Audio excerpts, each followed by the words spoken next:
So the big question is this: how do investors like us who trade options and manage our own money generate income regardless of where the stock market goes, and do it all in a way that lets us make time for the people and things we love, and yet still build wealth and remain profitable? That's the question, and this podcast will give you the answer. I'm your host, Kirk Duplessis, and you're listening to the Daily Call from Option Alpha.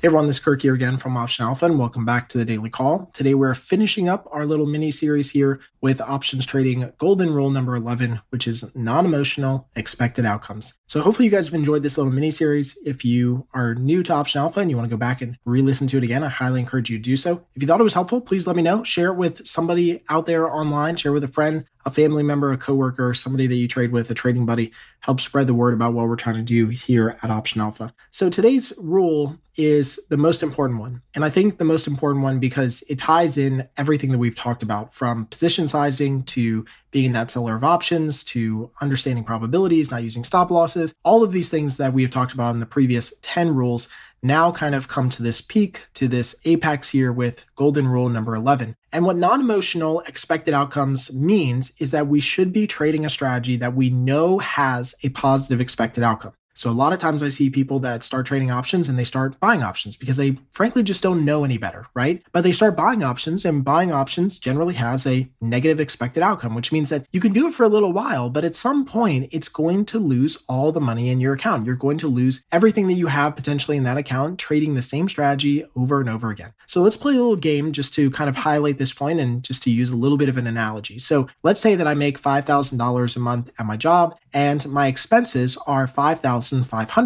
So every month I make $5,000 and I take in income of $5,000, but I outlay $5,500. Well, I only made $5,000. So where does the other $500 go? Well, it goes on potentially a credit card, let's say, or let's say I borrow the money some other way. How long do you think that cycle can continue to happen before I don't have enough money for my monthly expenses, which is already happening, and I start going into such severe debt that I start to go bankrupt? It's only a matter of time. The expected outcome on that type of situation, when you spend more money than you earn, just to use a very simple personal finance analogy, ends up being a negative expected outcome. Yes, you can sustain yourself for a couple months. Yes, you might have a couple months where you reduce your expenses and you don't have to borrow on the credit card. But generally, as long as you have this negative expected outcome in your portfolio or your net worth, you're going to put yourself in a bad situation. And it's just a matter of time before you end up going bankrupt. The same thought process can be applied to options trading. What I see people do all the time is they get themselves into a portfolio or a position or a strategy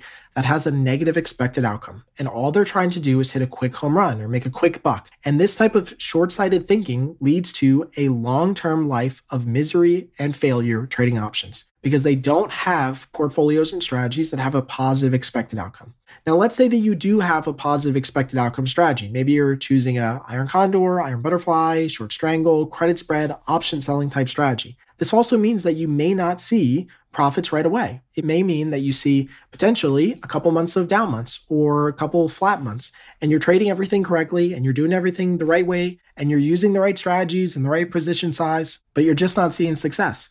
That doesn't mean that the system is broken. It just means that you haven't traded enough. The numbers haven't worked themselves out in your favor yet, but they will. They will work themselves out in your favor. When you trade with a positive expected outcome, things will work out in your favor because that's how the numbers shake out. You just have to stick with the program, be persistent and consistent in using the right strategies at the right time, making sure your position size is appropriate, making sure that you're balanced, do all the things that we talked about in rules 1 through 10.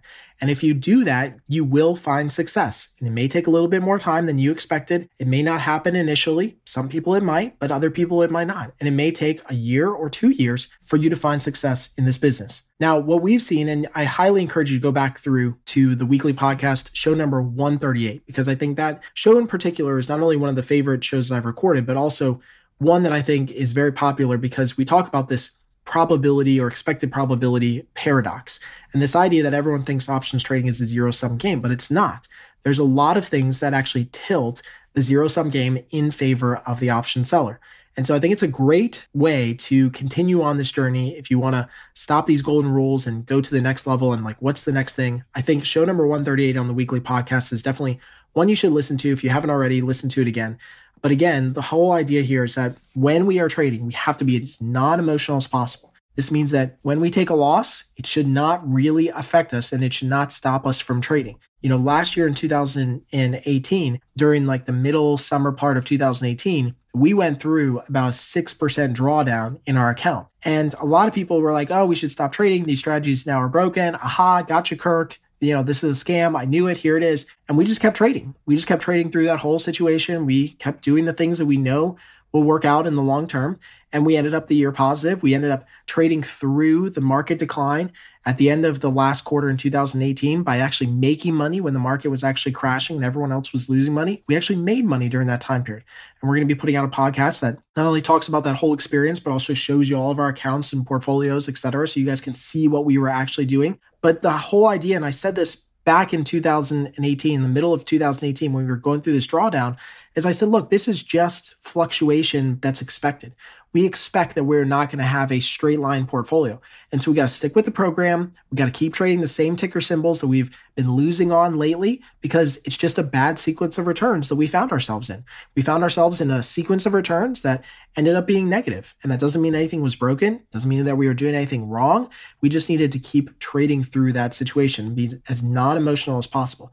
Now, could I have thrown up my hands and said, you know what, forget it, I'm done? Sure, I could have done that. Could I have gone towards a more aggressive options trading strategy so that I claw back and kind of fight back against the market because it gave me a drawdown? Sure, I could have done that. But I know intuitively now, having done this for over 10 years, that that's not the right way to go about it. That you have to stick with the program. And sometimes, as much as it hurts to just keep doing the same thing and it seems like you're not really making progress, you will be at the end of the day. So hopefully this helps out. Hopefully, again, you guys have enjoyed this little golden rule series that we did here at the beginning of the year. If you did, please let us know. Please share it again. Leave us a review and a rating. That's the best way that we get this into the hands of other traders and kind of spread the word about what we're doing here at Option Alpha.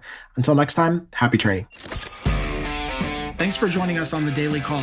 Be sure to subscribe right now for more daily options trading ideas, strategies, and tactics to help you learn how to place smarter, more profitable trades.